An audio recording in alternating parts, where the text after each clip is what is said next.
I'm Richard Hooper. I was the Vice Chair at the end of the last term. So I'm just going to start proceedings tonight. There's a few bits of business we've got to do before we can actually start, and that is first of all, the signing of the declarations for all of the 9 new parish councillors. So if we can all sign those.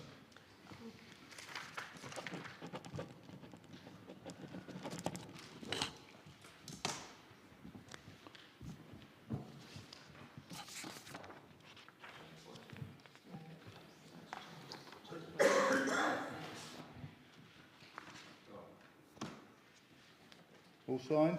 Mm-hmm. Okay, Joe, they're all yours. And the next thing is for the election of a new chair and vice chair.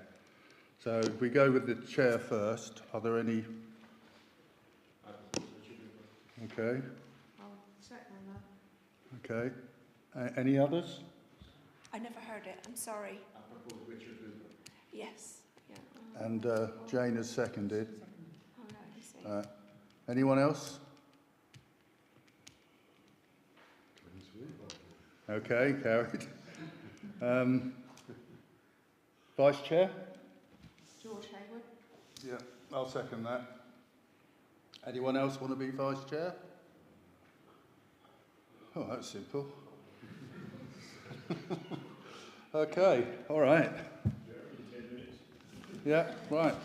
Okay, I'm back. So I'm going to read an introduction and a review. So if you can bear with me. There are several milestones and events that warrant special mention from the last council year, during what was an exceptional year for the country. There was a huge celebration for the Jubilee of Queen Elizabeth II, marking 70 years as a reigning monarch. Buckland Brewer came out in force to mark that event.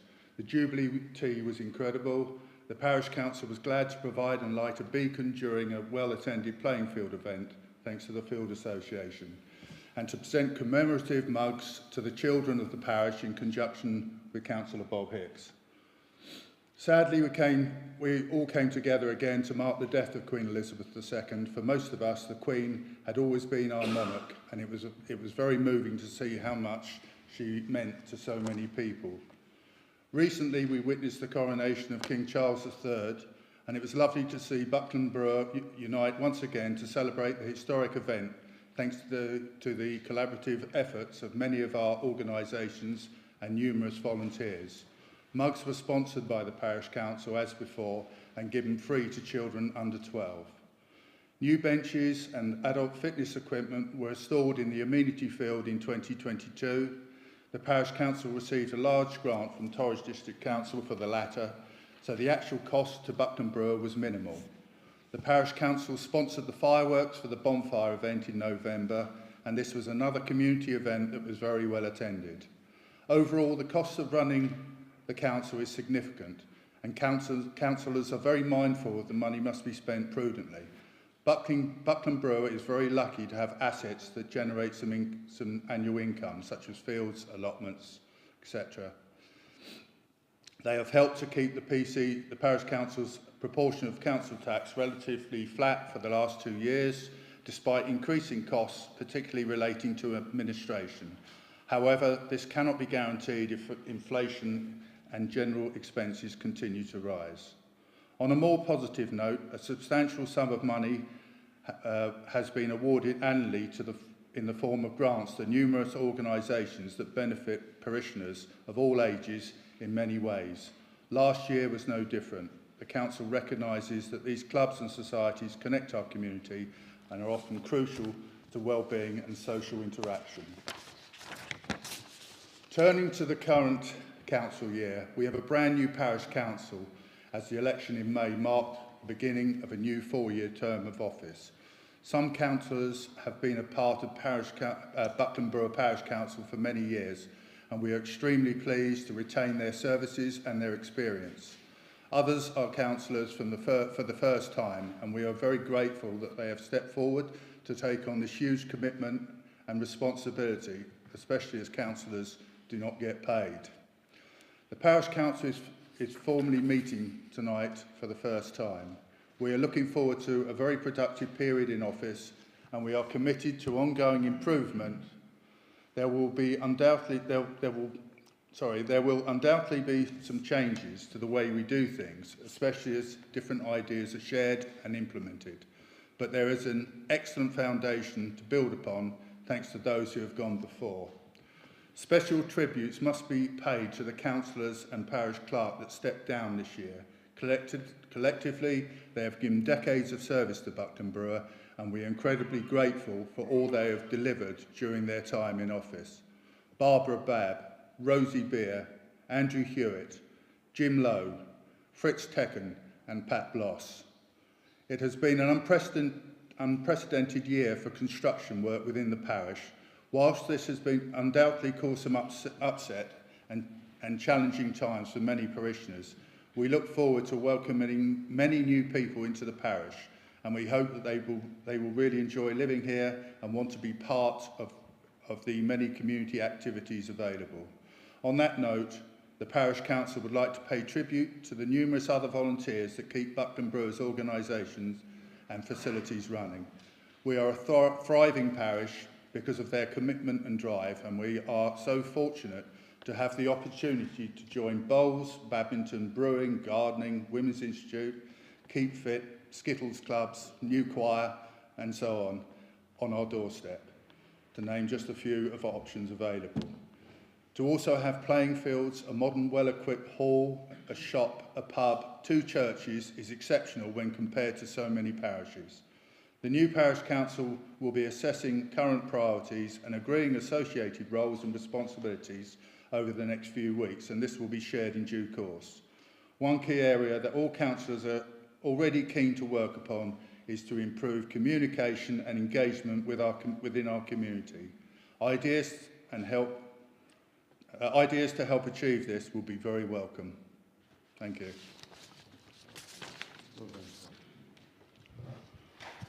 Right, we should have had... Excuse me, Mr. Chairman. Am I listenable? Yeah. Good. I just wondered if the council, well, everybody here, ought to do, in respect of what happened locally in the parish a couple of weeks ago, for a minute's silence before we go any further. Everybody's nodding. Is that prudent? Sorry? Yeah. Yeah. Yeah.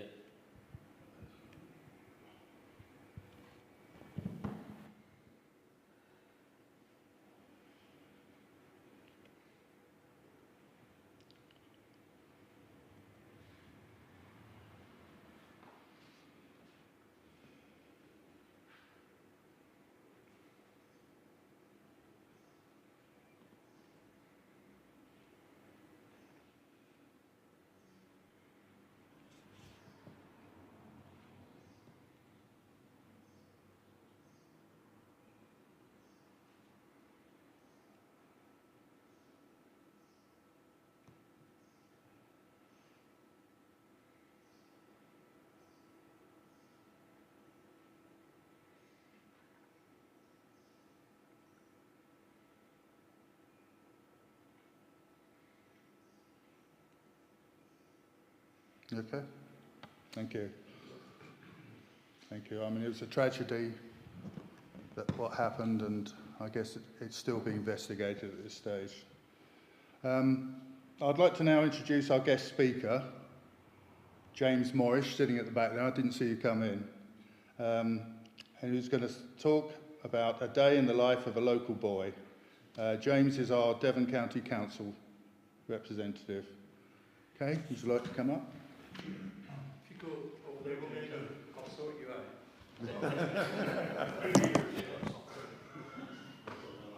Stand there like this? Ladies and gentlemen, councillors, chairman, and anybody else who's sneaked in the back 5 minutes late. Apologies for being late, Mr. Chairman. I come back from County Hall today. It's been a fairly dry afternoon up there. Tell you more about that later. Like some of you, I'm a Devon boy, born and bred, and what I'd like the do just for a few minutes when I was asked what I was going to talk about was just to talk to you a little bit about my growing up and how come this farmer's son become a district councillor and then a county councillor and what I've done in life. The first thing I'd say is I've really enjoyed my life so far. The last couple of years I've had a bit of illness and it's given me a few challenges, but when you're recovering from not being very well, you tend to think a bit, and when you get to 50 plus, and some of you are there and some of you are not, you tend to look at life slightly different, and that's very much right. My father always told me it'll take you half a lifetime to know how to live the other half, and he's about right. Would that be fair, Bob? Not saying that you've got to half of your lifetime yet. He's on the third period. So, the Morris family were, the nearest back I can go is they were born at Polish Peace on Common Moor.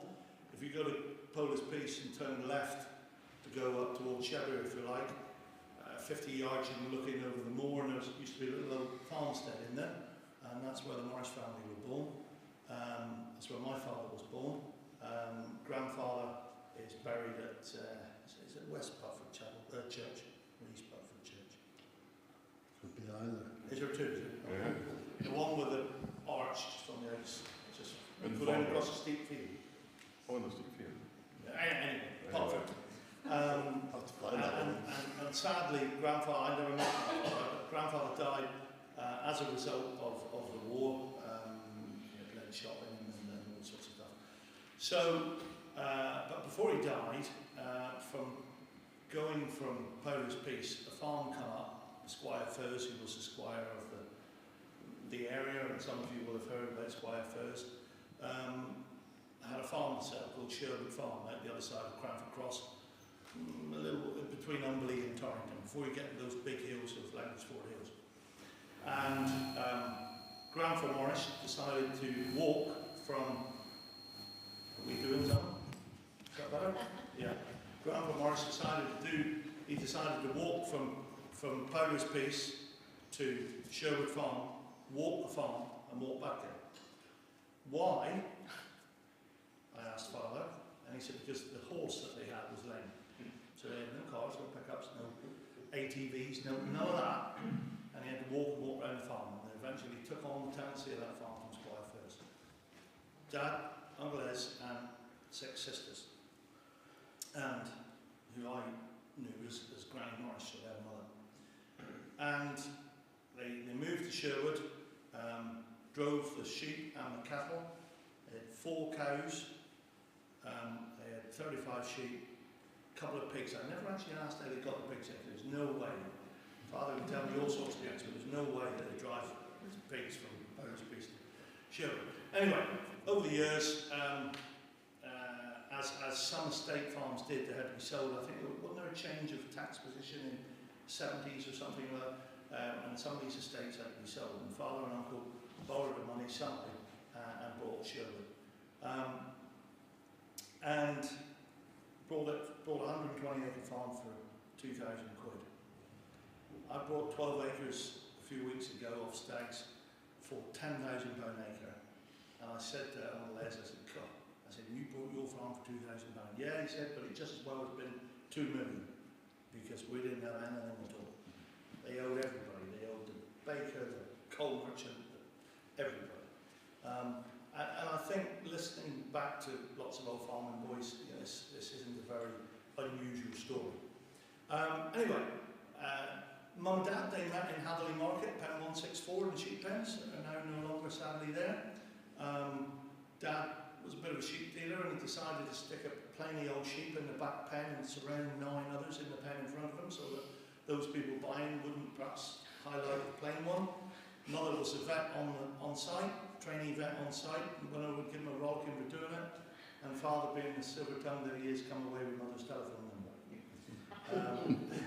A little while afterwards, brother was born, and then 3 years later, this little bundle of fun turned up. And it was going to pick up Mother and Father from Beeford Garage with a vehicle that went for MOT. Coming down Woolly Hill, those of you who are local will know what Woolly Hill is. going down the bottom of Eberley and just coming up to the top to the big house. Father said, just pull in here, he said. So I pulled in the lay-by, I thought he was unwell. There you are, he said, on the way home from Roper Hunt, that's in 1972. Now, I didn't quite understand what he was talking about, but I now know where I was born, where I lived, and also know where I was conceived. And but that's absolutely true. So lived home at Sherwood, and really enjoyed growing up. Went to the infant school, junior school and senior school in Torrington. Infant school, for those of you who don't know where it is now sadly houses, or happily houses, opposite the glove factory that always seems to have been redeveloped, but never seems to be quite finished. I don't quite understand that, but there we are. So went there infant school, went to Burwood, that was a new school then, for junior school, and then up to big school, as we call it, for the end of my education, or near it. And during that time, I got very involved with Young Farmers Clubs, and this very village is where I had many educational lessons from all sorts of people in the village hall just across here, with Buckland Brewer Young Farmers, and I'm always very grateful to Young Farmers Clubs because it gave me the opportunity to meet lots of people and perhaps a bit of confidence to speak in public, and lots of other skills that Young Farmers offer. And yeah, we had a really good time. Drunk lots when we were old enough, of course, and had lots of fun, but made friends that probably you'll never not be friends. I had the privilege of going up through the ranks and become the national chairman, 32,000 young people in charge of, at an AGM at Blackpool in 2004 when I was national activities chairman. And we got up there and all the bars were never seen anything like 34,000 young people. Well, they didn't all go, but lots of thousands of young people coming to Blackpool for the AGM. In the Winter Gardens was where they had the discos and the bands. First night, we drank and drive booze. Second day, I was steward in a speaking competition. I had a phone call from the bricks that we used to have, called mobile phones. And that was the boss of Winter Gardens. Could I come and see him? So I said, tonight is cancelled. He said, we haven't got any staff that are prepared to work tonight. I said, they will burn your place down if you do that. I don't know what it was, there was 15,000 young people in Blackpool. That was their only holiday of the year. If you cancel their night's entertainment, you're asking for trouble. So we've done the bar ourselves. And that just says how Young Farmers are. Anyway, that was racing on a bit. Had a great time in Young Farmers. Finished education at school. Done a few bits and bobs, and whilst I was National Activities Chairman, I got approached by a charity called Rural Stress, that Phil, you will remember, we talked about that many a time in your good work. You caused me so much stress, James. Yeah, I'm sure, I've caused myself a lot of stress as well.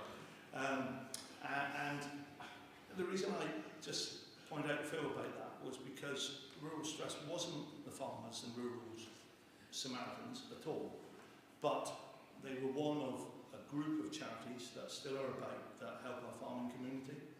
And I have always believed and always will believe that the reason that our countryside is like it is today, ladies and gentlemen, the reason the fields are green and yellow and blue, the reason the hedges are trimmed, the reason everybody loves to come to North Devon on holiday isn't because of some government grant, isn't because of some wildlife group, it's because of the farming industry. They are the people that keep the fields right. They are the people that keep the countryside right. And we've got an awful lot to be grateful for that we're surrounded by farmers. I had great privilege working with that charity. And in 2001, I think on Foot and Mouth come along, that I'm sure you will all have heard of. Some of you will have known firsthand about. And it was pretty difficult times. We set up a charity called the Addington Fund, which was a giving fund. Raising and giving, and through the Western Morning News we raised just over £3.5 million. The minister at the time, a chap called Nick Brown, it was a Labour government at the time, a really good guy to be honest, and as a staunch conservative as I am, you might be surprised for me to be admitting that, but I take people as they are, and he really was a very decent guy who cared about the industry. They match fund the Green Valley appeal. We had £6 million to start off. Trustees at Stoneleigh at the Royal Showground dealt with all the who they gave and all that type of thing to, and all the money. Myself and a number of people around the country were walking around trying to help people if we could. Also And there were lots of charities doing that. RABI, Farm Crisis Network, Samaritans, lots of others, because there were lots of challenges that foot and mouth brought. Moving on from then, a chap called Stan Tucker, who lived at High Bickenden, proper rare old farmer chap, used to go around selling teddies on a Sunday morning in his orange pickup. You can see him now. He come into Sherwood, where I was with Dad one day, and said, we need somebody to stand as district councillor for High Bickenden, St Giles in the Wood, Yardscombe, that sort of area. And I said, well, we've already got one, Bill Tanton. Bill Tanton was the man that inherited a farm from his father, Cranford Farm, and used to tell the weather. Do you remember listening to him on radio, Dan? Some of you might have. He'd obviously, I didn't know, I was a bit vulnerable and a bit naive, not vulnerable, naive. He'd obviously upset Stan Tucker at some stage, because Stan was determined to get somebody in against him. Anyway, I was about to leave to go to Australia for 3 weeks. Western Morning News paid me to go to Australia to talk about foot and mouth to their farmers. And so I said, well, good looking at me, Stan, because I'm not going to be here. I will get you in, he said. And he did. And on the night of the election, my mother had to go and say, well, I'm sure when James gets back from Australia, he'll be delighted that he's your representative. And I was. And I learned quite a lot, very quickly, of councillors that had been round the block and had understood, and one of them sat right beside me, and understood their communities. And I, as a young 26-year-old, was going to do wonders and move miracles, and of course it wasn't going to happen. But I had a good lot of people there that I could learn of. In 2007, I became leader of council. I'd done something a bit different. If you remember Bob, Bob became chairman of policy. I employed a very staunch Lib Dem guy who I personally felt was a really good guy, a chap called Hugo Barton, some of you might remember. Hugo lived in Torrington, he lived in Bideford at the time, and he was chairman of the Plans Committee, and split it all around. So I had a lot of stick from my own Conservative lot, because usually when a political group get in charge of the council, they take all the chairmanships and all the vice chairmanships. We done it a bit different, because we were in a bit of trouble where we got Bob at that time as a council. We had government office there, we had office Deputy Prime Minister sent a man down because he felt we couldn't run the council ourselves. We haven't got any money, we've got some bullying inquiries, all sorts of things were happening at Torridge, a bit of a challenge. Anyway, cut a long story short, we had a really good 4 years. We employed a chap called John van der Laarschot, who has been here before, I've been with him, as a chief executive. He completely non-political player at all, never got involved with politics. He was the troubleshooter for Pepsi Cola in Saudi Arabia. And he was shutting down the Pepsi Cola units in Saudi Arabia. And for 24 hours a day, his whole family had armed protection because they wanted to take him out, because he was the guy that was shutting down all these businesses, Pepsi Cola businesses, thus making all these people in Saudi Arabia unemployed. Really good time at Torridge. After I'd done my 4 years as leader, Caroline Spellman, who was the Secretary of State for DEFRA, rang me, or her office rang me, and said, would I like to go and do a little job for her and write a few scripts for her on young people in the countryside and rural stress and that type of thing. And so I did, and for 4 years it was great fun. She rang me one Sunday morning, she said that she'd been sacked on the day before from that position, and somebody else will be ringing me and you'll go on writing with somebody else, a chap called Owen Patterson. That lasted about a month, we didn't really gel, and I said, that's fine by me. But what else came along with that was the chairmanship of the Devon and Cornwall, South West Flood Defence Committee. I knew nothing about water, I knew nothing about flood committee. What a guy I was chairman of that, and I knew nothing about it. But I learned fairly quickly, and the committee were very decent people who did understand. And that role lasted for 2 years, which was all great. And during that time, so that'd be 2006, rural stress had wound up really. We'd done what we set out to do through BSE and through foot and mouth. Allington Fund was still going and still is going today. I joined, one of our trustees was David Kibble from Kibble's Auctioneers, and I joined Kibble's as their PR man. They got a few plans. They wanted to take on Exeter Market. They wanted to build a new Holsworthy market in Holsworthy, and they wanted to buy out Holworthy market, KV and Stockdale. And they wanted somebody to do the PR spin for them. And that's really what I've done. I really enjoyed it, and then I got the bug to be a well-known auctioneer. Done that for 17 years. Really, really enjoyed it. Coming up to date, I was elected just before COVID. Was the election just before? Yeah, 2020, wasn't it? 21. 21, yeah. 2021. So that was in COVID. I suppose, wasn't it? Yeah, that was in COVID. And what had happened to me there was quite difficult. I live on a little farm out at Riddlecombe, 100 and some acres that I rent out to other people, just enjoy living there really. And my housekeeper also cleans all my shirts for me, and that's one thing I like, is clean clothes and look a bit dapper. We've all got little things that we like doing, and that was me. And my housekeeper bought 5 litres of washing conditioner that you put in your clothes and makes them smell nice, and supposedly you iron it easier or something. There was something in it, and it burnt through my back and my whole body, and got into my blood system. And I, typical old farmer boy, said, "Oh, I'll be all right, don't keep on, I'll be all right." You know. But I could feel myself not well. I was so low of energy all the time, and then I'd wake up in the morning and I got bad breath. I've never had bad breath in my life. And this stuff had burnt through my skin and got into my blood system. And when they flew me to Taunton Hospital the first time, I was 84% poison, 16% blood.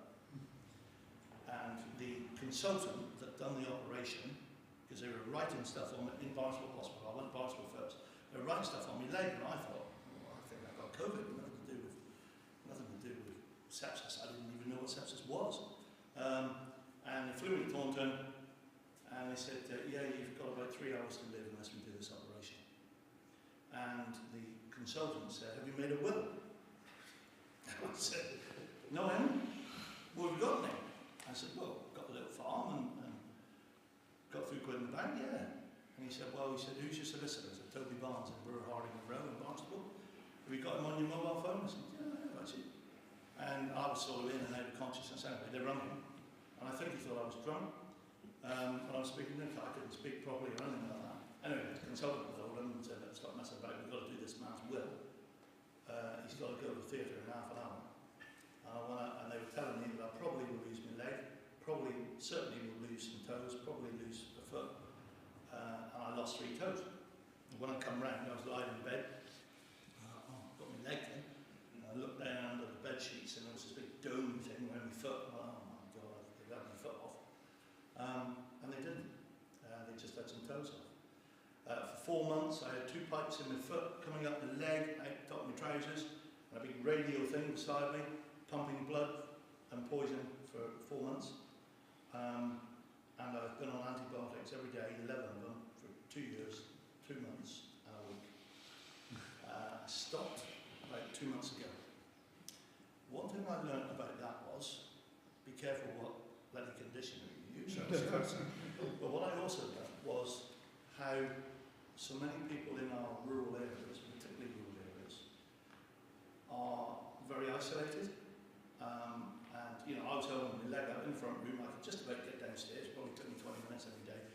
But then the housekeeper would come in and put my meals right and all that, and I'd be watching daytime TV, and that is special, isn't it?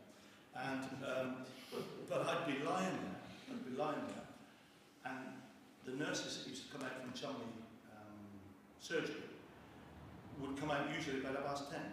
But if it had got to about 11:15, I'd start to get a bit worried about people, where are they? And if it got that 11:30, I'd nearly be ringing them. And actually it didn't matter, did it? If they come, all they would do was just redressing the foot. But if you are on your own, living in the rural communities, and you don't see anybody, and particularly the people that you're depending on to come and see them, and those people don't turn up, you know, I learned an awful lot about how difficult that must be for those people that are housebound. Anyway, county councillor in 2021, and we're very privileged to be elected to represent an area where nearly I lived, nearly. So my area goes from here, you're right on the top of my boundary, right down to Nethercote Bridge, just before we get to Launceston. So it's a big old patch. We go out to 3/4 of the way to Oakhampton, out past Hull Junction, and then this way we would go out to Putford. We've got 37 parishes, which is a lot of parishes. Some parish councils in that area, some meet once a year. I think there's one or two that probably don't even really do that, but they probably do. I think they meet somewhere. And you know, it really is pretty special that we've still got parish councils that actually do what you good people do for not one penny. And I don't think lots of people understand that. When I used to be at Torridge is a planning authority, as you understand. When I used to be at Torridge, I used to sit on plans about 5 times a year. I didn't enjoy being on the plans committee. It wasn't my bag, but occasionally you had to substitute. And the first thing I would always do is look and see what the parish council said. Because if I didn't know that parish, who better to know the parish than you girls and boys? And that gave me a bit of a picture of, right, well, what the parish council say, why are they objecting or why are they supporting? So you get a lot of stick as parish council. I'm sure you get the moans and the groans, and probably sometimes you even think, why am I doing this? Probably. The reason you're doing it is because you care about your community, you care about the people that you represent, and you care about the way that community can live. For me, my challenges as a county councillor are sitting in meetings like I've done today. We had full council, started at 1:30. It hadn't finished at 5:30 when I left Exeter. And for 3 hours, it was going on about stuff that really didn't interest me at all. We had 10 minutes talking about potholes. 10 minutes. We have got 56 million to spend in the Torridge area this year. Sorry, in the Devon area, not in the Torridge area, that would sound better. You said that, didn't you? We've got it in the Devon area, and the Torridge area at the minute are have got 3 teams in the Torridge area at the minute. Just past one, just coming out of Torrington, they're just putting up ready for tomorrow. I did have a look this morning. There's a group at Ashwater and there's a group at Winkley. And they are committed, those 3 teams are committed to be in the Torridge area for the next 4 months. Now, I'm always chittering at County Hall about our local areas up here, and there's no question that in Torridge and Northern Devon, we don't get the listening ear and we don't get as much done as we do in South Hams and Exeter. And the simple reason for that is there's more councillors down there than there is up here. You know, I represent, as I said, the area from here to Launceston. If you were to move that same length of area down to Exeter way, there'd be thousands and thousands and thousands more people who live there. So obviously they have more councillors to represent them. And they all vote together, so we all want to be re-elected next time, and can seem to get things done a lot better and a lot quicker. But it doesn't always happen, George, does it? Sometimes we get a few things done, occasionally if we shout and all a little bit. And so for me as a county councillor, I'm a backbencher. I happen to be the chairman of the Pensions and Investments Committee. Around 5 billion quid, so a lot of money, figures that I don't really understand. That money is owed to people that were in the council and have retired, people that are currently in the council. And when I say the council, all the district councils in Devon and 9 other counties up and down the country. There's a company called, or an organisation called Brunel, that are our investment portfolio people, and I happen to chair the Devon leg of that. So what else do I do as a county councillor? I attend your county council meetings once a quarter. The full council, of which John Hart is the leader of. Decent guy, been there for a long time, but I'm sure he's a Holsworthy boy. Married a Holsworthy lady. John, I think he's a pretty decent, fair guy, but he is starting to struggle with his health. And how much longer John will be doing the job, I'm not quite sure, but I hope he will for a while. Devon County Council, how are they financially? Yeah, they've used an awful lot of reserves during COVID. They're sound, they've got enough money, but it's not very easy. They're 50 million down from what they were 2 years ago. 50 million, that's a hell of a lot of money. There are 62 councillors, elected councillors in Devon, and obviously that excludes Torbay and excludes Plymouth because they are unitary councils in their own right. Do I enjoy it? I'll be quite frank, I thought I was going to enjoy it more. I really did. I thought as a county councillor that I would be able to really make a lot of difference, and when somebody rings up and got a problem I could get over the team just like that. And it ain't quite like that. Officers run the county council.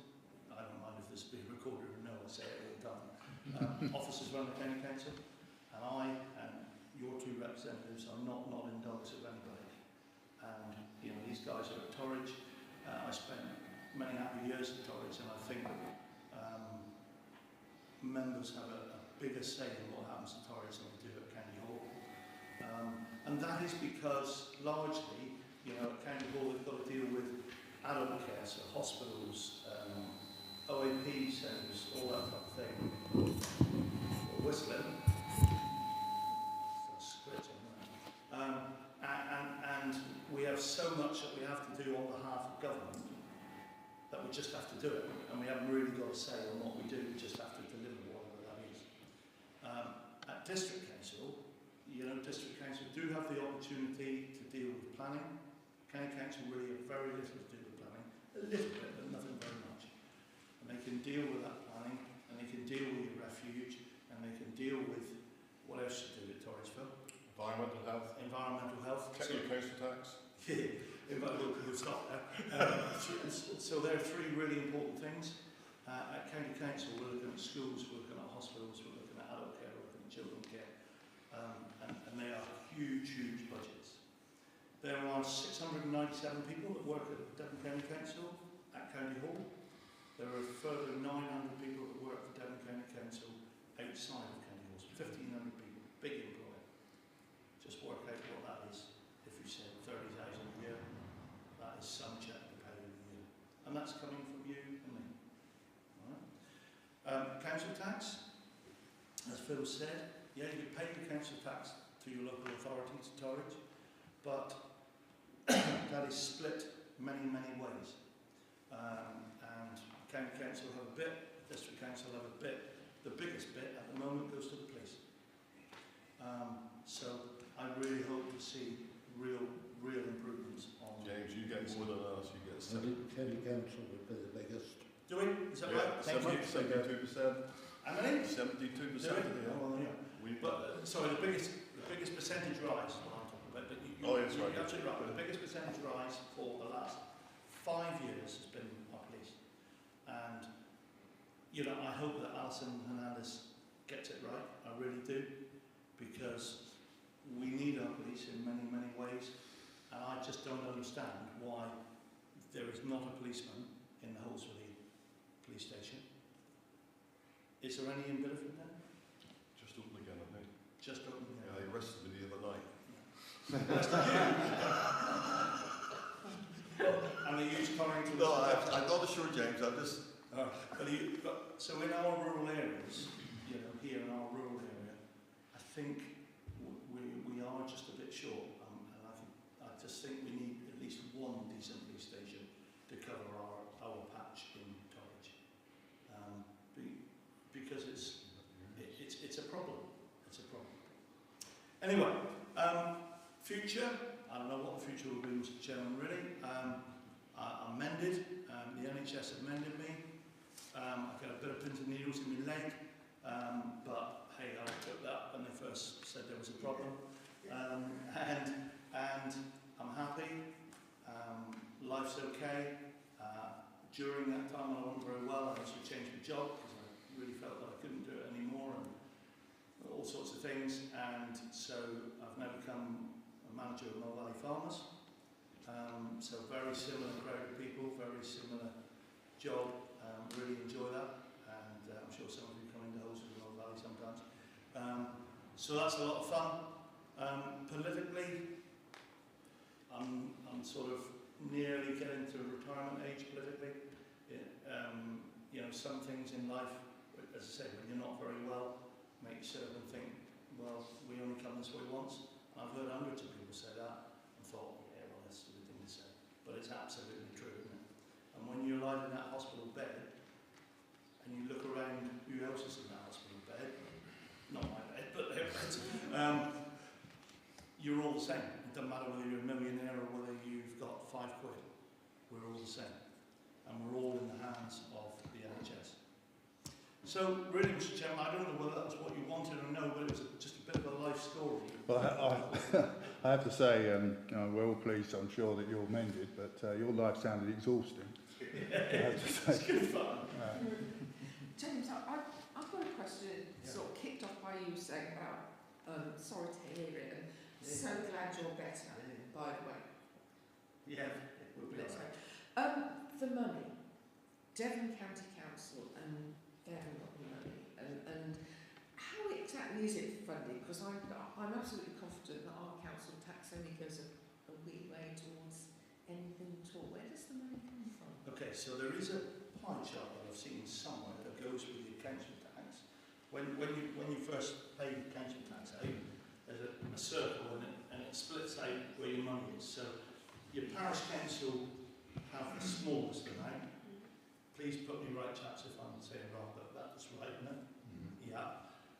But you as a parish council probably have the opportunity to raise it more than any other, because you aren't governed and everybody else is governed. Is that right? Correct. Yeah. Okay.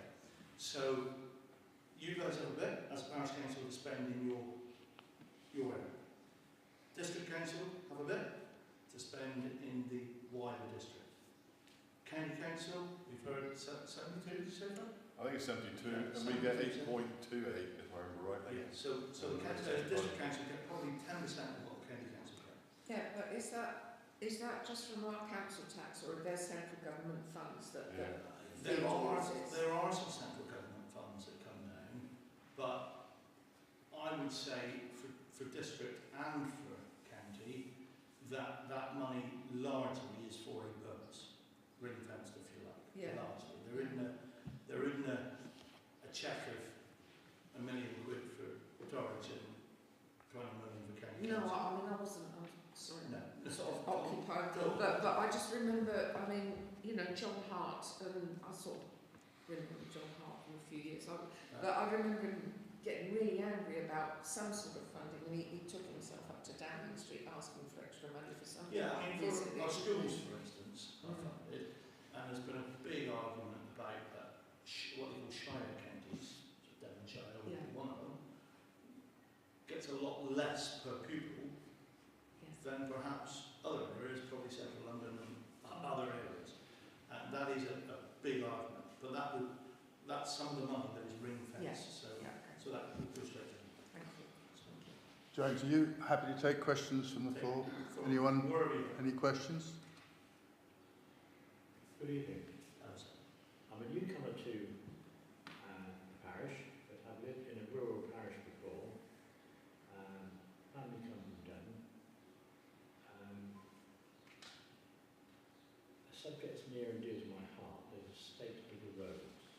You mentioned potholes. I know you just had £9.4 million and Devon's got 8,000 miles of roads, and some of them are far better kept. Recently we've had miles of tar and chip on the roads.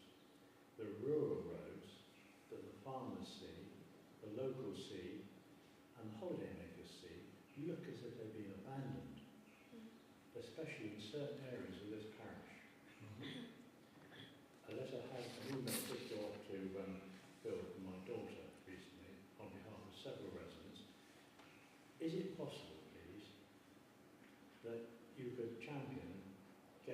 some of these surplus repairs and the 3 dragon patches that Devon County Council bought and get them to work in this parish, please? And other parishes as well. No, you are well informed and you're absolutely right. And today I was speaking to Andrew Saywell, who is the County Councillor for Torrington Rural, so he's been a neighbour if you like. And we've put a request for 15 days on this dragon patch machine, which basically drags the tarmac and does a patch at a time, to come from Language Ford to the other side of State Cross, Woodford Bridge, and all the areas amongst that area. And Buckland Brewer is one of those areas. 50 odd million, it sounds a huge amount of money, and quite right, 9 million has come down from government direct for potholes, on top of the 47 million that Devon County Council put out. But you also said another figure, 8,000 some odd miles. 8,000 miles of road. More than any other county in the country. Massive. We've tried all sorts of ways. Go and shout into our officers, demanding this at full council, sending photographs, look at what we're having to put up with. I mean, there is a road from Thornhill Head Mall that goes down past Coles's. Yeah, everywhere. That's terrible. In fact, you can't even drive on now with a 4x4, really. There's a few round here as well. Yeah, there is. There is. I was rattling on Ferris, coming here tonight back from Mexico. And, you do hit some of them. And the only way that our officers tell us that it will be done is by constantly emailing reports to them saying this road is terrible. And basically, what they're saying to us is the more complaints you get about the roads, the higher up the list you go. Thank you. That's what I've actually said to this parish council in a couple of meetings, but they only seem to want to do anything with potholes. Yeah.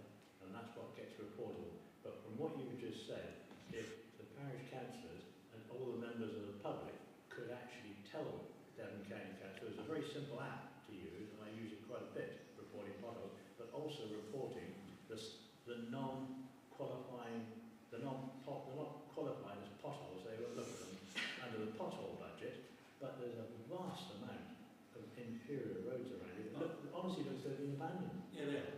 They're falling apart. Yeah, they are. Particularly on the side. Yeah, just to come on that. County pointed out to the government, whoever runs the big central fund dishes out, that the gentleman said we've got more miles of roads in this county than any other county in the UK. I know we've got less people in it, but that's an irrelevance. And we should have a bigger proportion of what they dole out to councils, county, whatever.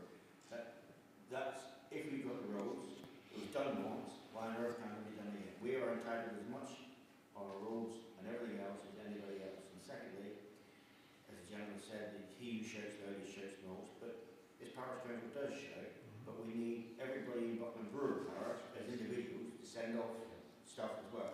So we as the parish council can do it once a month, probably, but it's you guys out in the parish members need to send something every week as well.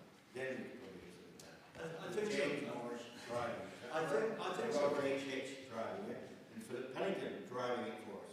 To be fair to these two gentlemen that will help, they've got even less credit than I have when it comes to potholes. I'm going to defend them a little bit because it's only fair. But you are right. Don't criticise. No, but you are right. James, is it still right that they have to meet eligibility criteria? Yeah. So if you've got like quite big patches that aren't very deep, they're not going to do those then?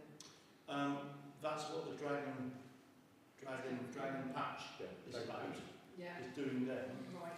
There's quite a lot of things you know they don't need because they're not wide enough, deep enough, like for the village. But they will come along with a machine, drive along, and no man or woman will get off the vehicle. It will just be done, finished, moving on.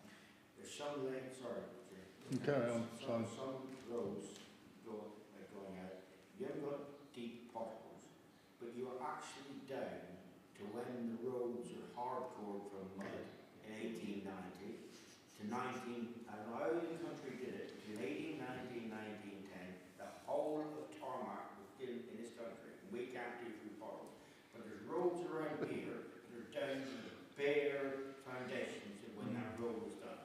Now, you said they will not, as Sally said, they will not do anything unless it's 10 foot deep. But the only tarmac on that I've seen on these bits of road are about 3 inches deep, layered down to the basic. So we're going to lose those roads, isn't it? It's a problem. Any other questions? Yeah? Yes. What I can't understand about the potholes, Sorry. I understand it's got to be a certain depth before you repair it. They've done one in the last fortnight just out here. It's about 18 inches square. We had 3 lorries and 6 men to do it. And I just can't see the logic of it. Did they do it in the end? They did it, but it's about that square and that's it. But it's the same, there's 3 lorries and at least 6 men to do that one little square. I think it's enough about potholes actually now. We know there's a problem. One of Devon's biggest assets after its farming is its holiday trade. And the holiday makers that come in. Can you imagine what impression they go home with, having driven around the rural roads and think, my God, this road is pothole joined by tarmac. The impression they go away with must be dreadful. I think we've gone back in Damage time. on the tyres, sorry? I think they've gone back in time. Sorry, Yeah, Bob. I get more queries on potholes than anything I can else imagine. put together. And I've got no power over it whatsoever. But what I'd like to ask James is, how do they prioritise the roads they're going to repair? Because in this parish, we've seen a complete barber greening of the road from just above Horstone up through Thornwidger, Yes. which nobody uses. And yet you quoted the road past Coles's, which is a total mess, which is a heavily used road. How do they justify doing one that isn't used, again, which had no great potholes?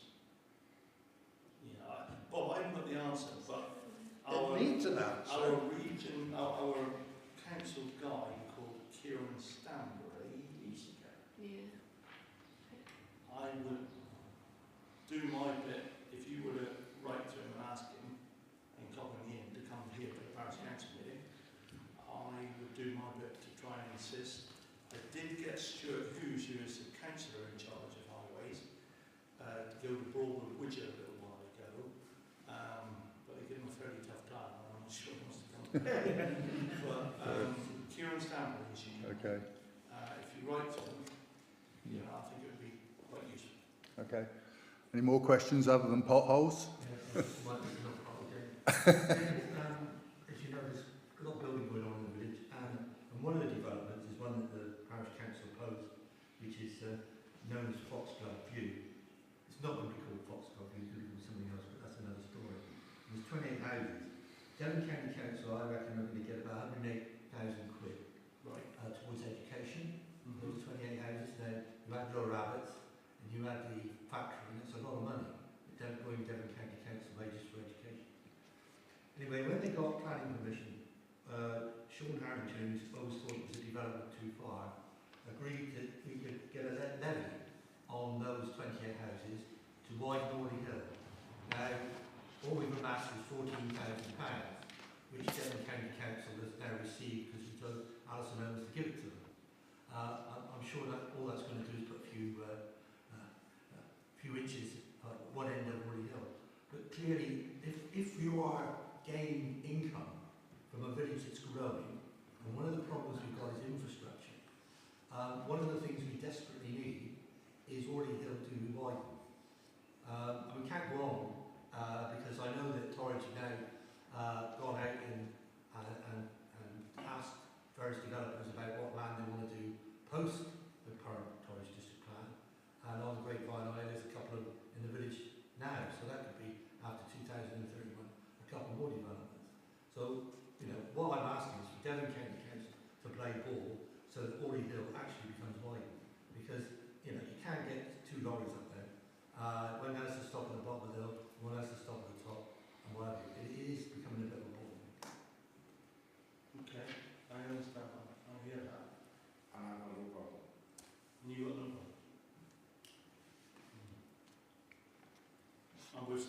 tomorrow, I will take it to him. He is the chairman of highways, sorry, the cabinet member of highways. I will take what you've said, sir, and hopefully he will write back to Parish Council. Thank you. Brenda? When you mentioned Winston, does that actually same apply to the training rule? Because that's just even less foot traffic going up there than there is up Winston Road. At least there's several properties up Winston, isn't there? Yeah. The training lane was done. Why was that done? It is nuts, and I've asked quite a few times about it, and they say, oh, what's to do with the waving of the road and all this here, but the truth of the matter is, you're quite right, that if you've got 20 vehicles using the road every day, probably the priority should be given to one that's got 200 vehicles using every day, shouldn't it? If you know what I mean. That makes absolute sense to me. But Kieran is a man that can answer your question. I can't. Can I also go back, you were saying about keep complaining. Would the same apply to footpaths? There's been an issue with footpaths over your church park, is it called, whatever. Us can't get it seated because there isn't enough money. So if I was supposed to keep writing to Devon County Council, would us get action? What sort of money are you talking about? Well, they want to redirect one part of the path. Are we talking about a few No, I'll stop there. The council have applied to redirect the footpath, and it's waiting to be looked at. It's in a long queue, put it that way. There's about 80 in front of us, and so it's something that's not going to happen. I've been talking to the footpath people in the council, and it's not going to happen anytime soon. And I think what you're talking about is we have discussed it with the footpath people, and we've agreed that we have an option to have a permitted footpath along the route of the new proposed one. Now, we haven't done anything about that yet. We've not got the permission. We haven't started it, so the footpath is still where it is. I take on board all of what you said, Richard. But what I'm just trying to make the point is, with the potholes were so far down the road. We were being encouraged to complain. Well, How I'm just asking the question. Yeah, well, certainly no money is going to be spent by the council on the footpaths. That's in limbo until such time. Anything that happens with the permitted footpath will be done by us. There won't be any costs from the council or the footpath side of the council.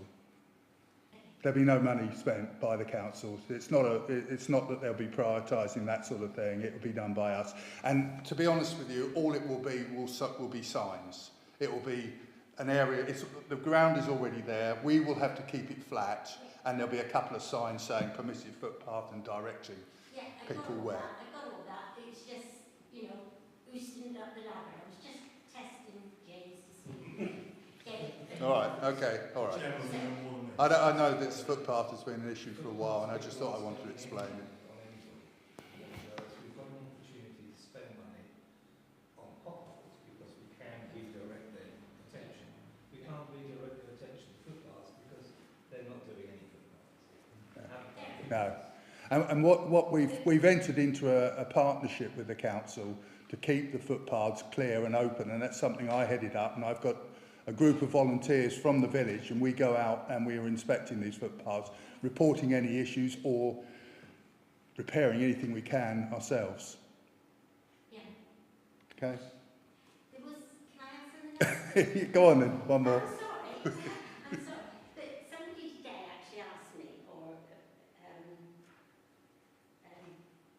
texted me actually, how about suggesting Buckland is kind of put in for a best kept or village award? I like the idea of that, and that's something that we can put on another agenda. But that's a good idea, I think. Not something for tonight.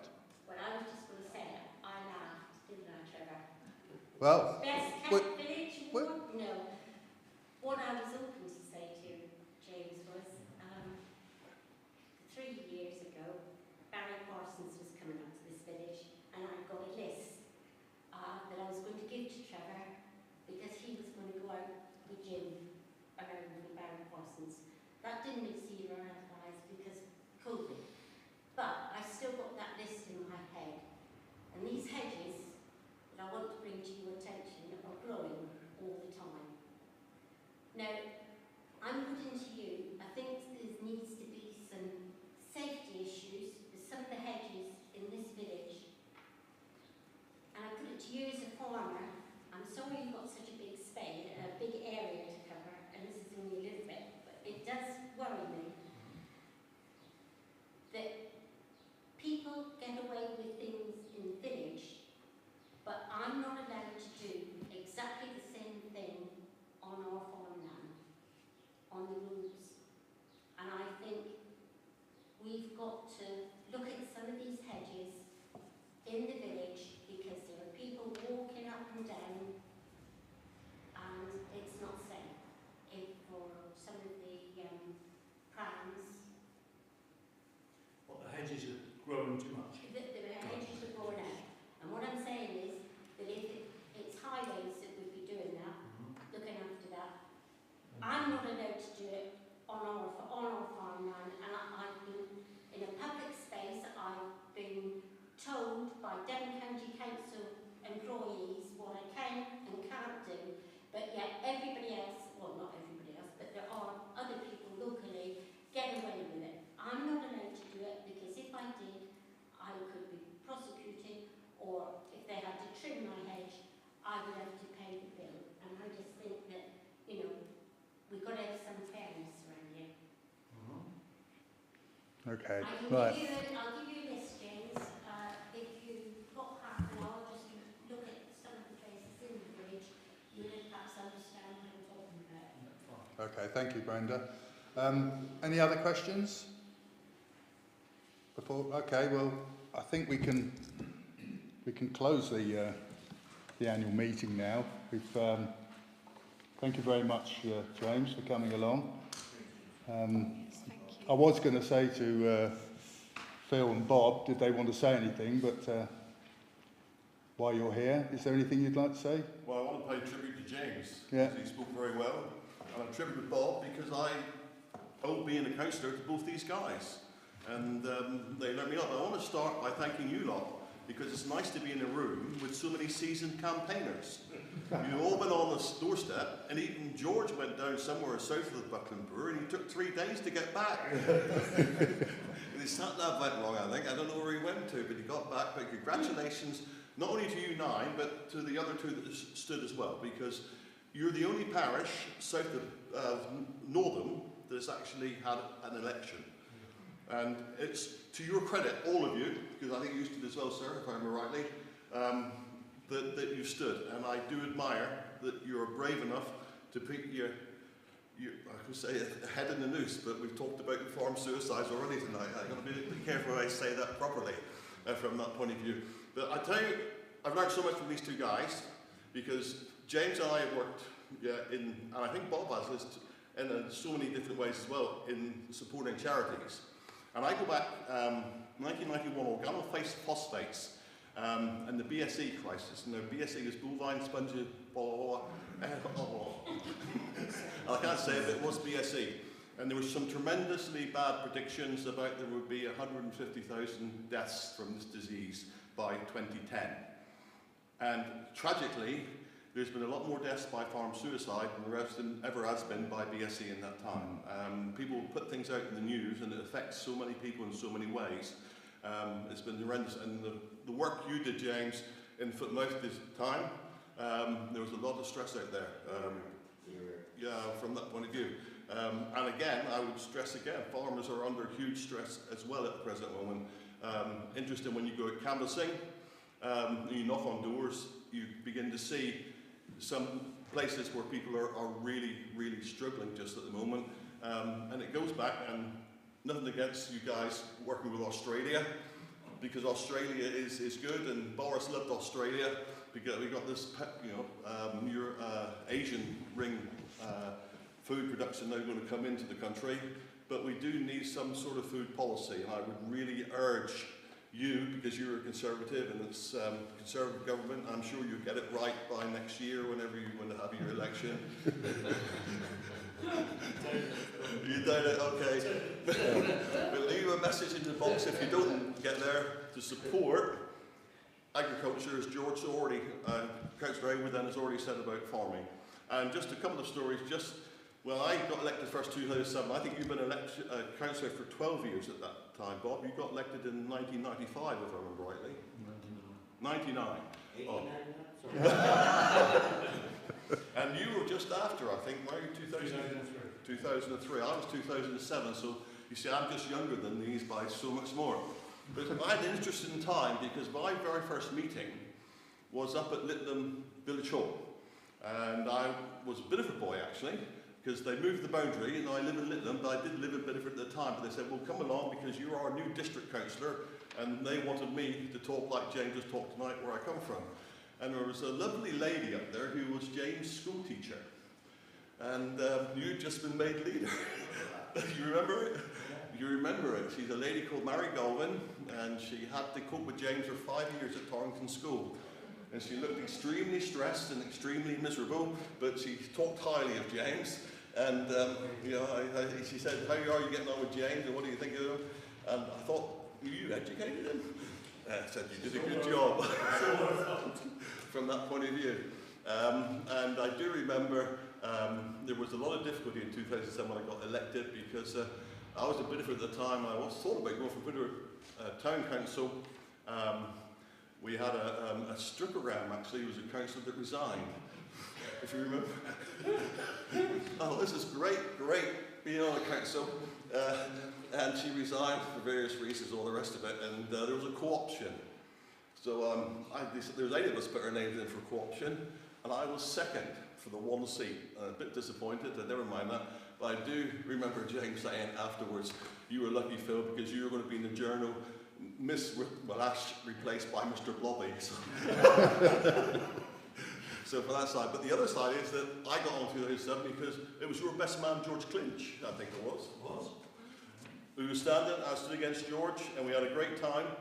And I'm sorry that George never came back to be working. He lives at Stipcross still, if I remember rightly. Is he still there at Stipcross? No, he's not at the park. He lives there in the... On the bottom area, going back to home again then. Well, there you are. So you've got a lot of farming, and all the three of us on together from that point of view. But one other thing I do want to say, because it was about the election tonight, and I congratulate you as well, because the turnout in Buckland was the very best turnout of all the polls that was counted on that Friday. And that is to be congratulated to the village, because as a village you were concerned about what was happening, and it was over 50% that you had the turnout. And the question was asked at the count, when is Bob Hicks on the same sheet as Jim Lowe?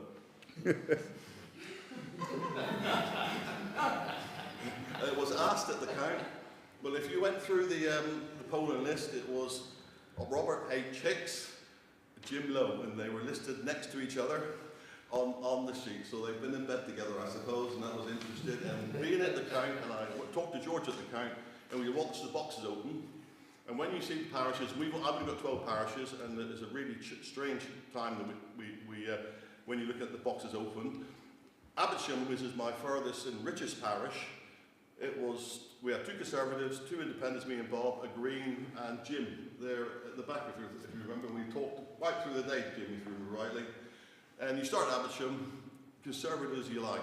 The 2 Conservatives, 2 votes, and they were on the there you are. And the Conservatives were top and bottom.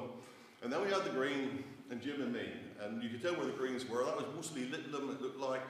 We were Gifford, people who are now going in this Green direction, which is good. I'm not knocking it and all the rest of it, but it's interesting that a lot of the votes were purely for the Green. They wanted the Green in no matter what. But it was me and you, Jim, in these parishes that were competing for that second vote. So it was either you or me going along with the Green, and they ignored Bob here and the two Conservatives. That was interesting. But you already touched on it early this evening. I think it was 700 residents here had the right to vote, and the total monthly in Buckland ward is 3,100.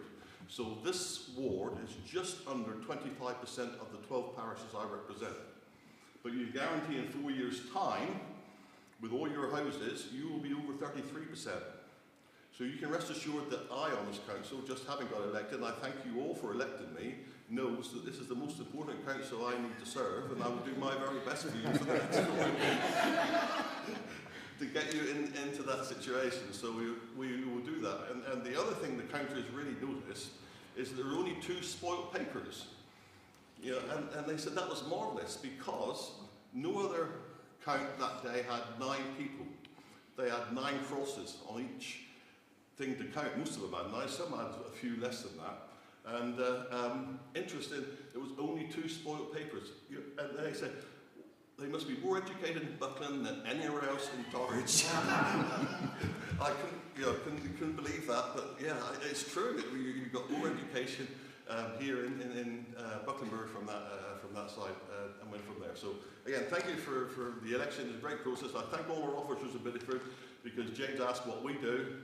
We do the election processes, and we have the election teams. That I think we even count the county council once, James, don't you? Yeah, so that's our role as well. So it was Tories that counted, and tragically we only get 8.25% of the council tax. And we would like Devon give us a bit more, really, if we could, if you could spare us some, James. You asked for us, here you go. All right, then, we'll do your best. I'll lobby it. But congratulations. And the last thing, I knock on doors here at Buckland Brewer. I deliver leaflets for Bob and myself. And there was a tiredness behind the doors of Buckland Brewer. Oh, not another canvasser, for goodness sake, for council. But they congratulated Trevor Mills because he didn't take any posters around at all, and they all said they're going to vote for Trevor because he didn't bother to take a piece. I'm surprised in George Haywood. He didn't even give me a leaflet. I didn't come to the club. Oh, sorry, David, they did mention you were there. I don't know what you got wrong, but there was a lot of support for those that didn't keep on knocking on doors. While I've been sitting here, I've had one more thought. James mightn't remember this, but I know when he was knee-high to a tennis, I went out to his grandfather's to buy a ram with my father at St Giles. And I can see the way he's looking, he's thinking I can never remember you. Oh, But yeah. What's on that? Yeah. Dorset Down sheet. That's right. Yeah. Yeah. So he turned out all right. 45 years ago. He's always been to the right, that's the worst thing.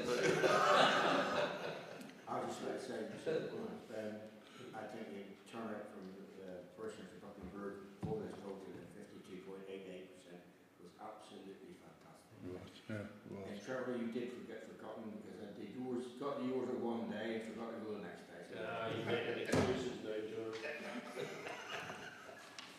Right, okay. Thank you, everyone. Does anyone want a comfort break? Well, before we go on to the lights, yeah, thank you. Are you guys going to stay here for the Just the to agenda? say, Chair, Yeah. on the Allison, I've had 1 or 2 unbelievable dust complaints that come in, and we've passed them on to Helen Mason, who is the enforcement officer, and I keep on passing them on. So it's just as the order of the day now. Okay.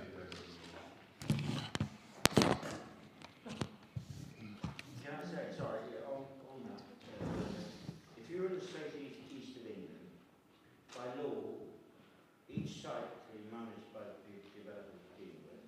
Each site has to have a parking area, a washing off area, so that every wheel, no matter what happens, they have to be washed off and cleaned, and there's no mud on any highway in the southeast east of England. If that can happen over there, I do not understand why it can't happen here. There's going to be a stoned area the lorries park on, big enough for all the lorries that come in that day, and an area big enough the facility to take water away wasn't used. I know. And I don't understand why it's not done in this parish. Pick that back. So I was just having a comfort break. We can carry on chatting if you like, before we start the next section. I think you're comfortable. Well, we have a good turnout here in front of us now as well. It's a lot of changes since I first came.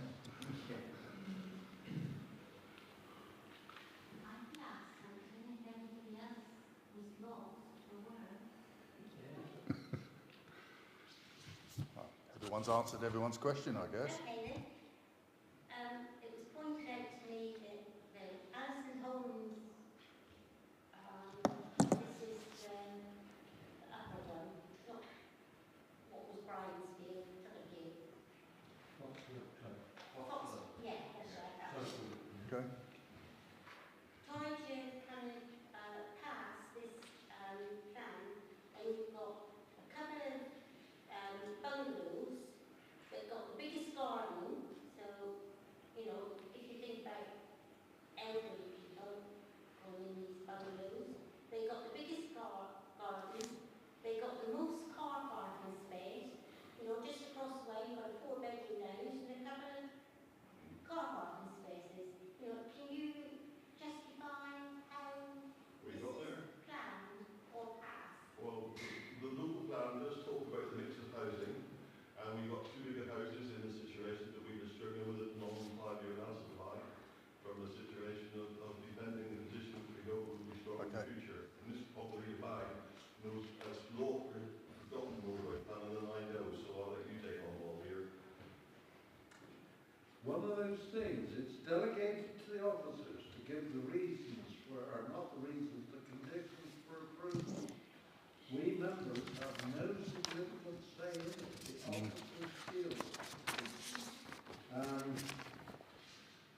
Planning officers change like the weather. They change like the weather. They are a moving feast in employment. They don't last with any particular council more than about 2 years on average. No continuity, and that's what we get. Okay. Right, we're going to start with the normal parish council meeting now. So, we'll start with apologies for absence. There shouldn't be any, I guess. Declarations of interest. So it's the first meeting, there shouldn't be much tonight. Minutes of the meeting of the Parish Council held on the 8th of March and the 12th of April. There was they need signing, do they? I mean, I wasn't here at the last one, so... It's only really the councillors that were present at that one that can make any comment on that. Well, so I wasn't here at the last one, so, I mean, everyone... Trevor, you okay? David? I think so. Yeah, okay. Right, back to public participation then. Everyone said everything they wanted to say? Yep. I think that's going to be mentioned later. It will be in correspondence when Joe speaks. Okay? If not, we'll come back to you, but it will be, I'm sure. Clerk's report. Okay, just a couple of things. I'm just going to reiterate the election of chair and vice chair, just bring that into the minutes as well. Just a quick reminder, if anybody is yet to send in register of interest and contact details and the various bits and pieces I've asked for, can you let me have those as soon as you can? And there are some deadlines looming if you haven't done your election expenses. The correspondence report I sent out earlier, the only thing really to mention, I suppose, publicly is we have got an issue with the defibrillator cabinet at Cornhill Head. The defibrillator is absolutely fine. It is perfectly fine to be used. It's just the heating element of the cabinet. So the cabinet is switched off at the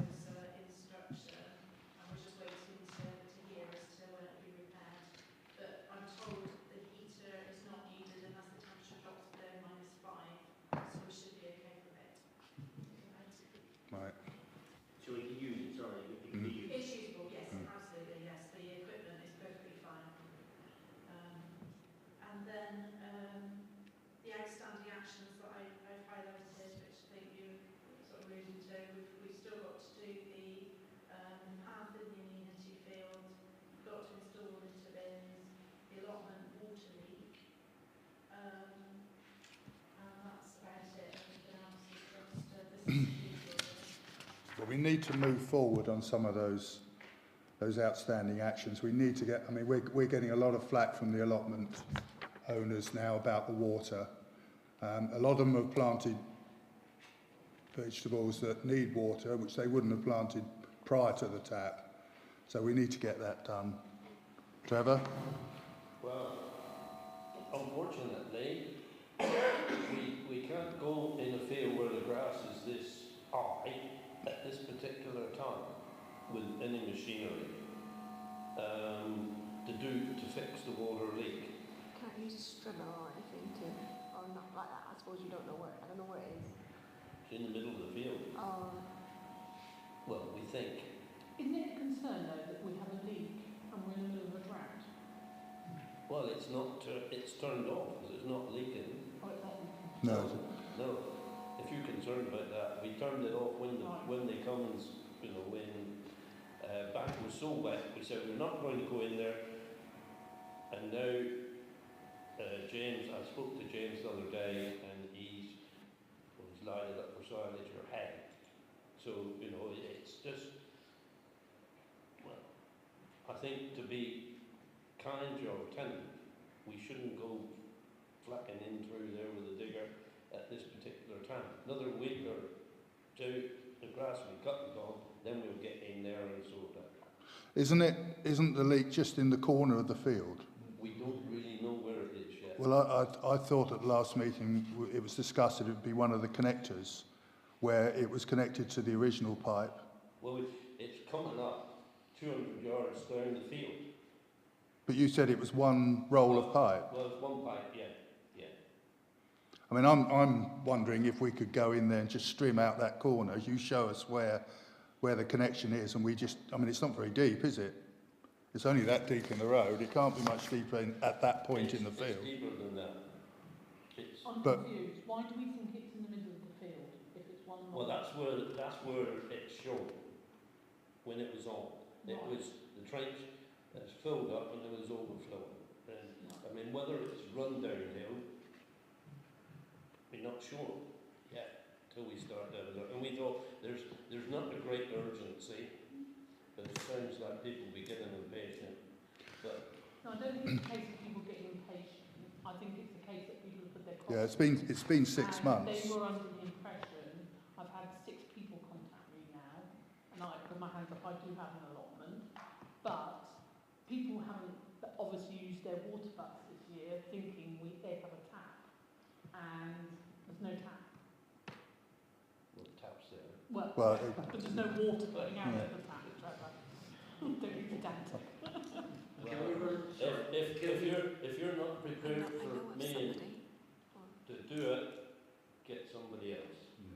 I found somebody that might be able to do it. It's called MH. I haven't obviously got hold of him because I just thought I'd put it. He does tarmacking and he does digging and all that. But we would have to get quotes, wouldn't we? From is that the format, isn't it? Yeah. The thing is, we need to get it done. I mean, we haven't been able to get any money from all the allotment holders this year. We haven't had our rent because we can't ask for it without the water. That's right. Can we run a temporary line? One until the grass is cut, which I understand, or you compensate the tenant, whatever. Can we run a temporary from? Is it feasible to work it out? It just comes in off the road. I got no idea. Is it feasible to run a temporary pipe across or whatever? You're gonna have to pay extra pipe. I think, George, to run a temporary, you've either got to have an opening notice in the highway, or you're going to have to dig in the field at where it's connected in the first place. And if you're going to do that, you might as well do the repair. But surely you can dig in tight against the hedge. Isn't that where the connection was? Sorry? Isn't the connection tight up against the hedge? That's where you had the There's a manhole in the field. Right. Inside in the corner. Yeah. Is that, and that's where it was connected? Where the pipes is joined. Right. Onto the. Right. Well, you said earlier it's going to be cut for silage in a week. Is that? I can't. It's so slow with the weather, isn't it? It might start pitting down rain next week. No, the weather. It's as soon as it's cut. If you like, I would go do it, then it would be no charge, but you can pay somebody else to do it. Yeah. Well, obviously, you know, but it's just becoming, it's just going on now, and it's very difficult to have the conversation with the allotment holders when we just don't know when it's going to happen. What's normal for silage, cutting silage down? I think it's depends when you lie it up and do whatever. But if you're still coming up that, that'll be next month. Yeah. It's June. is it possible to connect into that pipe just inside the hedge or wherever, not digging highways, whatever, and then run a pipe along, tight the edge, into the allotments now over to keep it going? Because I understand you've got, how many people in the allotments where you have water? 12? 12 of them. You make a difference to 12 people, you make a difference to one fuel. But if we can accommodate by putting this temporary pipe in, you've got to pay for it. You need extra coal or whatever. Pay somebody to do it. I don't know where it's connected into. I don't know. But who is the tenant? Can we speak to the tenant and ask if we can go in there and excavate at that point? We're only talking about the corner of the field. We're not talking about digging the whole trench. Hmm? Can we speak to him and ask if we can go in? I mean, we've got good weather. We need to know where you're going to, before we start telling the right, we need to know where we can get up the pipe. Yeah. Well, Can't get up the pipe. I don't know. what was said last time was that we've got a full length of new polyethylene pipe, and it was connected at one end at the tap and at the other end. And I'm sure it hasn't been that long ago. We can't remember where it was connected. Trevor, can you? You must have an idea where it was connected. One end of the... Yeah. To the other. So we should know what area we're going to be looking for. I'm not sure by the drinking trough how where it was joined, but there's a join there by the trough. Hmm. Well, if we can write to the tenant and just say we need to get access to the corner of that field, and then we can go from there. Is that okay? You'll have to pay compensation to the tenant. Sorry? You'll have to pay compensation to the tenant if they damage the crop. Well, we'll ask him if we can get access because there's a water leak. You'll have to offer compensation to the tenant to do it. But I'll contact him about access and I'll ask him if it's due to be cut imminently and Yeah. if there is an option. But that's the way forward. I mean, ideally, we don't want to pay someone else to come in and do it, do we? When we've got an offer here. Okay. Also, Trevor, what about these the footpath down at the not the play area, the fitness area? That's another one that's been dragging on a bit. Who's fit for tomorrow? How is it going to be done then? Right, you know, you've got tarmac to just lay out. I'll come and help you. Anyone else? I got some, what do you call it, patch or in on the coal. Yeah. Well, the council purchased that. Yeah. Anyway, Have you got a roller and everything like that? well, the pipe busted on that one last week and he hasn't been fixed yet. But that was Yeah, have we got any way of compacting it? So it's not going in your favour too well. So it's not really It would have to be done with tampers. hand panel. Well, we need to get it done. I mean, if you need some help, I'll come along. With the chat that Cass, Hmm? with the chat that Cass mentioned. Oh be yeah, willing he used to work for Michael Vanstone. Okay. And he hasn't got the overheads anymore, so he's just a small chap, does it on his own now, so he wouldn't cost so much, you know. But Can I contacts and we can actually go for quotes quite quickly? I was going to say, could we not, no disrespect, but at least if we're paying for a service to be done, then we have some comeback. Yeah. And at the moment, I feel like, you know, having watched parish council meetings for a long, long time, you know, we're going around in circles of, no disrespect to Trevor, but we need to get these things done and people And have a guarantee. and have a guarantee that these things aren't, and if they break, then these people come back out and they they fix it. He's Yeah. excellent. Okay, well, that's a lesson learned. And all right. Done? Well, sorry, what You action do you got want? on your correspondence and updates.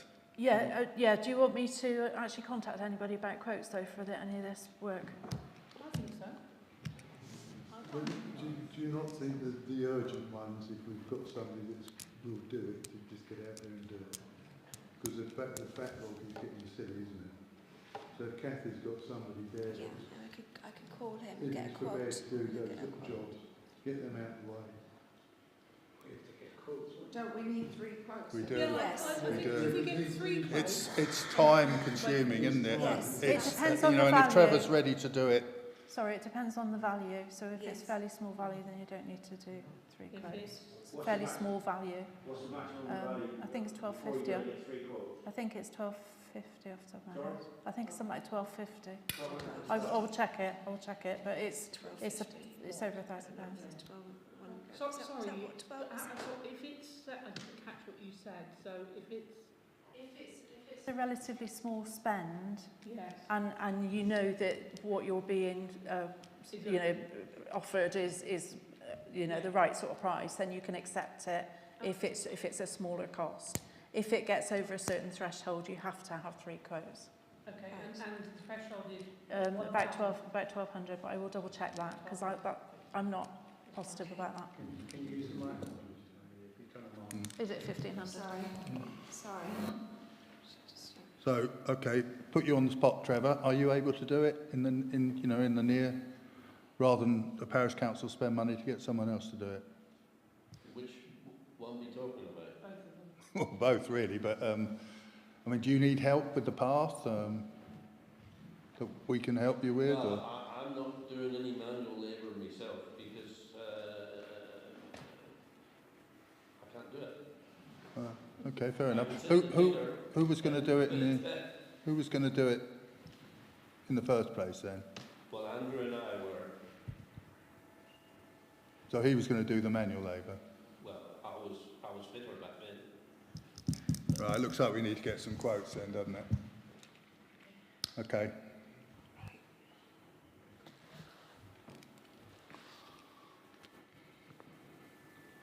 Do we need to shut the area off? Is it safe? I'm sorry. I've got the tarmac sitting in the yard. There's 5 bikes there, cold tarmac. Cold lay tarmac. So it just needs to be put on the ground and stamped in. Okay, should we do that? I don't mind being the punter. Anyone else want to help? George? Sorry? You want to help? Where's it for? Oh, this is the.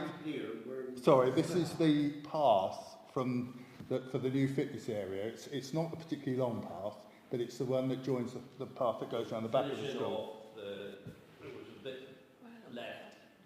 It's what do you like? Yeah, it's got sort of hardcore there. Couple of meters. Mm. Which path? I've got no idea what you're talking about. Where the new fitness centre is. Oh, yeah. Yeah, I know you use it every day. No, it's just there. There's some tarmac needs to lay on a path. Have we got a whacker there? Sorry? Well, we're going to use hand hammers. Have you got a whacker? Yeah, no, I haven't got a whacker. Have you got a whacker? Would it be worth just getting a quote for it, just to see how much it costs? Because if it ends up with a pothole, Yeah, it'll okay. open up another bag of work. What does everyone think? Get a quote, get it done? I think, get Yeah. a quote, get it done. I really All do. agree? I do, yeah. Okay, do that. Mm. And what about the bins? That's the other thing. Getting the bins put up. Just noticed that on there as well. Litter bins have got to be installed. Well, those are on the amenity field as well, so I was Suggest whoever we get in to do the path does that as part of the same job. Yeah, okay, fair enough. You know where they got to go? You? No. Oh. Where the litter is. Okay. They're sitting in my yard beside the tarmac. Your yard's full. Nearly. Are you done then, Joe? How many litter bins? Sorry, how many litter bins is it? 2. And that's from That's playing field, is it? Yeah, that was. Not the playing field, the amenity field. Yeah. Can I split hairs? Who would I don't know. I don't know. There's no point having litter bins well, if the they're not one, going to be managed. the ones up in our playing field are emptied by Wendy. Not the dog ones, the other ones. They're emptied and on a Sunday and put out every 2 weeks with the black bins. So I guess it's going to be someone volunteering to do it. Okay, I guess. but the bottom line is, at the moment, we don't really know. No, Okay. I guess not. Right. So we ought to know, really, don't we? Hmm. But I doubt Won't it'll be be the a- council. It won't be a council. No, someone from the No, community will have it's to. just understanding, you know, that because otherwise the thing will be teeming over, and then there'll be complaints about litter all over the field, and that's worse than having, almost worse than having no litter bins at all, really. So we just need to. Okay. Good point. Right, members' reports. I don't suppose there'll be much, as we've. This is our first meeting, but just is there something urgent from anyone? No, I'll just let you know what's going on with it. We've been for the youth project. We've been collecting money for the last few years, following the end of the detached youth worker that used to work here in Buckland, to kind of look at what's best for the young people. What we're going to do is, the money is held by Methodist Church in a separate account. So what we're going to do is to get a youth worker, a couple of youth workers from Torrington, to come and do a mapping exercise. Come and talk to the young people in the village, the parish, and to gain their views and see what they would like to do. And then we're going to go from there really and see what they say, see what the parents say. But that's and that would be from year 6, from you're at the top of the primary school and up to I don't know, 14, 15, 16, something like that. Okay, so that's and the parish council have give this money doing those last few years really, so which is really helpful. Okay. So I can ask, how do you go and approach these young people? Through schools? Through the clubs? Well, that would be part of it, but actually some of it will be just going around, especially when they get off the school bus, and talk to them.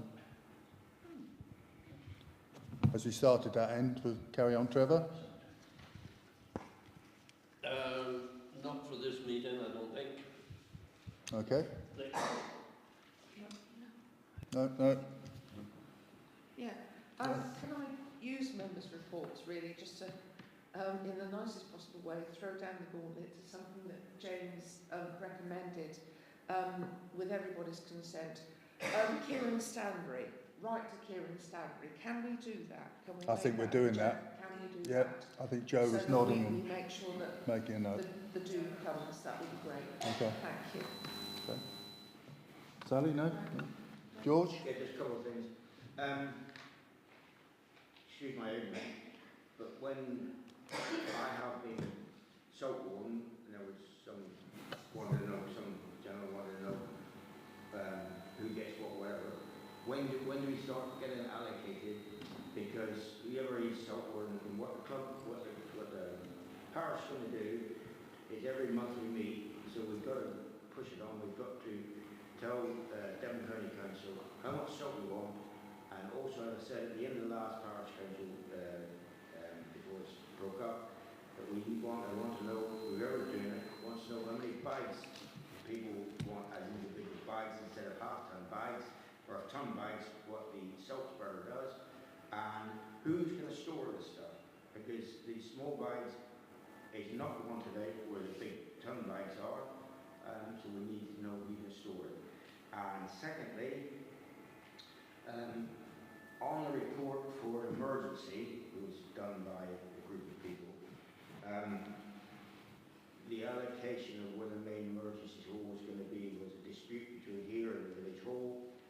We need to definitely ascertain that. This can go on for a long time and we can get it sorted. And also, know if he's yet approached you, David, about coming in. He's ascertained, I think he has done the village hall what's required, and then we need to know what size or if we are going to do a generator. But decisions have to be made, not dragged on. Okay. If Well, I we think want to implement that report by the emergency. I think that's something for another agenda, isn't it? And I think I said in my spiel at the beginning that the roles and responsibilities for all those things, the snow warden and all the others, we'll discuss that, and that's again for another agenda. Well, next meeting. Well, yeah. Only time. Yeah. Okay. Well, something we can do before we have two. So, you ever dealing with it? Listen, I'm not pushing for a job. Somebody else can have whatever. You're so good at it, George. But you ever deal with it? You have a thorough bunch up with everything comes to on salt. It takes time. It takes a long time to get it. And I'm telling you, December soon turns around. Sorry, can I just add something back? I know you mentioned the emergency plan. Obviously, I was on the parish council then when I was working on it with Joe.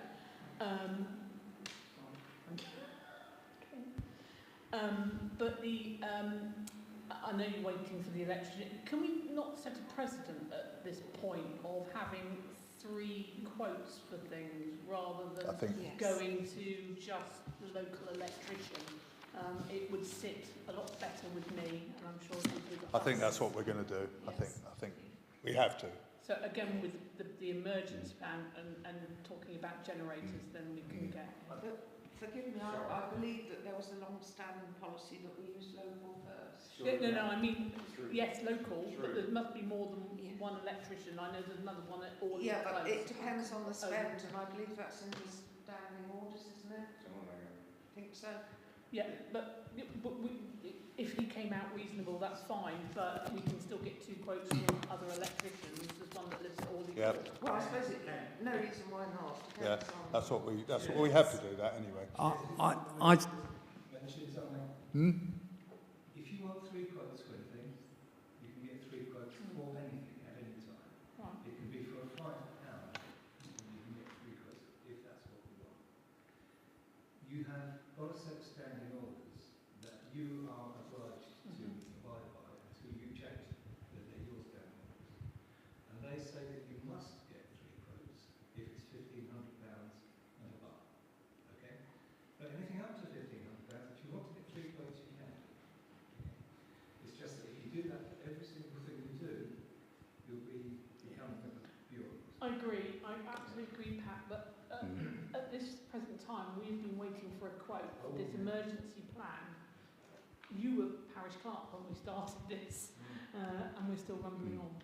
Yeah, we are. Can I just come in that? That's not correct. The electrician had to get permission from the village hall to go and see him, which took a long time to do. And I know we haven't, I don't know what's happened about between here and the electrician to come and check it out, but you can use whatever electrician you like. I suggested right at the start we use electricians in this parish. Yeah, I agree. The only one I knew was the one I suggested. So if anybody wants to put anything else up, that's fine. I think he's just finishing off a job, isn't it? Because we wanted him to kind of just to see if the supply here and in the hall was suitable for a generator. What type of generator? Yeah, what type of generator, if necessary. Yeah. So there was some discussion about it was not needing all the rest of it, but it wants to be driven on before next winter. Okay, well we can add that to another agenda. We'll talk about that in Joe. I'll send some information across to all the councillors because I think that a lot of people won't know any of the background and you won't have the information. So if I just send a very quick summary and then it can perhaps go on the next agenda for a decision to be made. It just got to ring. Just got to get hold of me. That's all. And you can come in about that. He just got to get hold of me. I saw his van the other day, but he wasn't there. Okay then. Moving on to planning. We've got 3 new applications here. The first one is a retrospective application for a single-storey. Sorry, can I just stop you because we've skipped the mast? Oh, sorry. Yes, I've gone over. Yeah, I beg your pardon. Sorry. Thank you. Eager to get away. Sorry. Decision regarding request to upgrade the mast technology at Thornhill Head. We talked about it a little bit, didn't we? But they've offered us more money, haven't they? Another £2,000 for the new technology on the mast. Yeah, there's no sort of physical change other than the technology being upgraded. Yeah. So there's no disruption, minimal amount of work involved, and the uplift to the rental will be £2,000 a year. So that'll take the contribution from 5,000 to 7,000 from them. Can I just ask, it's just an upgrade, it's not inclusive of 5G or 4G extra? Not for this one, no. It's not, that's fine. Well, that is, We have to agree. Do we agree to accept that? Yeah. All of us? Absolutely. Yeah. Very nice. Yeah. You did. I think you mentioned that there was an offer, or they asked if we'd be prepared to sell it, didn't you? But that's not. I've not heard anything else. I had a one-line email. But we agree. I'm just waiting for them to come back. But we agree on the. We agree on the upgrade then. Okay, sorry, back to planning. My mistake. The first one is at 10 Orley Close, and it's application for alterations and erection of a single-storey rear extension. It says part retrospective. Has anyone had a look at it? Yeah, Any objections? well, it's part retrospective, I know, so I mean, absolutely, absolutely. No, I wouldn't agree to that. Otherwise people, people just... Well, I know it's been a... retrospective stuff. I don't know why it's retrospective. I don't know what happens. I don't know the history. I can't work it out. I can't work it out at all. Everybody else has got an extension down there, haven't they? A lot of the other houses have got the extra bits. Yes. I mean, I haven't got. Anyone? I think what it was is they converted the garage into another room. But obviously it wasn't done with planning. So that's our old house, so yeah. All right, okay. But yeah. So what does the council think? Not worried? I'm not worried. No? I'm not happy. We're not happy, so we would have a vote then. Huh? People for? Let it go through? Okay. I'm against. Yeah, fine. The second one is land at Timber Lodge, Buckland Brewer. I've got that one here. And this is just erection of a straw storage building. Didn't we talk about that one once before? They all seem to... See, they all look familiar, I must admit, these ones. Just come back with a different name. Seen that one? It's just a new roof, I think. No? Just a new roof? No problems? No. It was already on the job today. And the last one is at Orley Close, 2 new dwellings. I think this is access from the end of Orley Close and it's behind what's the building work that's going on at the moment. Has anyone looked at that? Yeah. We did. There was an application for that same kind of replacement of the kind of sheds with 3 houses before, which we kind of supported. So Yeah. we did decide. I mean, there's already buildings there, isn't there? Yeah. Yeah. But Isn't that it's the old stables? 2 buildings instead of 3. So it only wants 2, just 2, is it? That's it. Yeah. That's what the This is on all. No, yeah. Again, no, it's not in the district plan. No. Not at all. So can I just ascertain whereabouts on Orley Close this is? Well, I've got a map there. It's right through. If you go down Northcote Road here, or North Farm Road, go around the bend past the playing field. You've got there used to be horses in that. It's there. Yes, I do know about this one. I agree with Jane. I think it's not within the parish plan, and secondly, we've got enough building work going on at the moment. That's right. I think the village has put up and been quite scarred by it. So, me, it's no. It's time to do it though, isn't it, with all the other building there, if you're going to do it. I mean, obviously we're going to have to have a vote then. So, against? Sorry, specifically what? Against this development? Yeah. That's what you meant? Yeah. Against. If you're against it, I mean, if David said we've approved it before. It's been approved before. Right, we're going against, yeah? Against, yeah? Against. 1, 2, 3, 4. I mean, it doesn't affect me. You're for?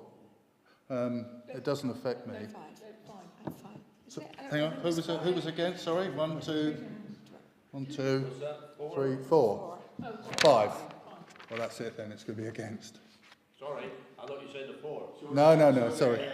I thought more people were against. That's why I went with that first. It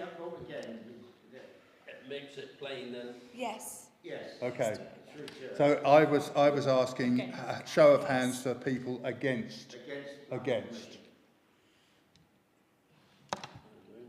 Oh, yours is so it's 4 against, and so it 4. If you've already approved it, then Yeah, we voted for before. yeah. When it was I don't remember it. Obviously before my time, but you have to kind of make a reason why. Well, I feel very sorry for the people of Hawley Close. They're suffering enough now without further expansion going on, whether it's been approved or not in the past. well, hopefully. I mean, Go on, sorry. if I lived in Hawley Close, I'd be incensed if the parish council had passed this just because we've done it before. That doesn't make sense. No, Has anybody actually had a talk to the people in Hawley Close, and are they aware of what's going to happen? They've been lettered. If you look at the application, all the people in that area have been lettered. So they will have an opportunity to object. Yeah. But yeah. Decisions then. So East Hill, Buckland Brewer, an annex extension was refused. Okay.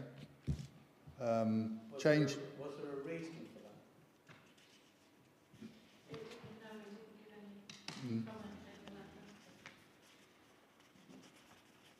But it was one that was from way back when. It's obviously been ongoing within 2024. So it's obviously Sorry, what annex is it? An extension? It's been refused, George. Yeah, it's been refused. Is an extension to a barn, extension to a house or what? Erection of a bat barn, whatever that is, but it's been refused anyway.